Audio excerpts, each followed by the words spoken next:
আসসালামু আলাইকুম প্রিয় দেশবাসী এবং প্রবাসী ভাই বোনদেরকে জানাই আমার তরফ থেকে আন্তরিক ভালোবাসা ও অভিনন্দন। কে কোথা থেকে ভিডিওটা দেখতেছেন কমেন্ট বক্সে জানাবেন এবং ভিডিওটা নতুন হয়ে থাকলে পেজটাকে ফলো করে দিবেন। আর ভিডিওটা যদি ইউটিউব থেকে দেখে থাকেন তাহলে চ্যানেলটাকে সাবস্ক্রাইব করে দিবেন। তো ঠিক আছে প্রিয় বন্ধুরা, আজকে বিষয়টা শুরু করা যাক। আপনাদের চোখের সামনে আপনারা দেখতেছেন মূলত এখানে গ্রিন হাউস তৈরি করা হইতেছে, অর্থাৎ ঘর বানানো হইতেছে। যে ঘরগুলো আপনারা আমার ভিডিওতে দেখে থাকেন, মাঝে মধ্যে আমি ভিডিওতে আপনাদেরকে দেখানোর চেষ্টা করি যে ঘরের ভিতরে আমরা সবজিগুলো করি, ওই ঘরগুলো এখানে তৈরি করা হইতেছে। তো এই ঘরগুলো এখানে তৈরি করা হইতেছে।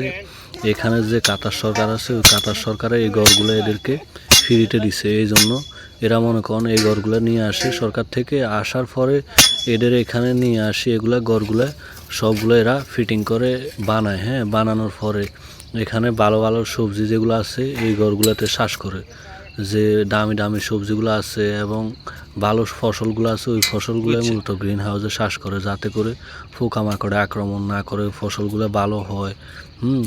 ওষুধ দাওয়া এগুলো কম লাগে। এই জন্য মূলত এই ঘরগুলোতে বিভিন্ন দামি দামি ফসল করা হয়। তো প্রিয় দর্শক, আপনারা অবশ্যই বুঝে গেছেন ঘরগুলো কি, আর পাশে আপনারা দেখতেছেন। তো আশা করি আপনারা সব কিছু দেখছেন। তো ঠিক আছে প্রিয় বন্ধুরা, কে কোথা থেকে দেখতেছেন কমেন্ট বক্সে জানাবেন এবং ভিডিওটা নতুন হয়ে থাকলে পেজটাকে ফলো করে দিবেন। তো ঠিক আছে প্রিয় বন্ধুরা, আজকের মতো এখানে বিদায় নিতেছি। সবাই ভালো থাকবেন, সুস্থ থাকবেন। আল্লাহ হাফেজ।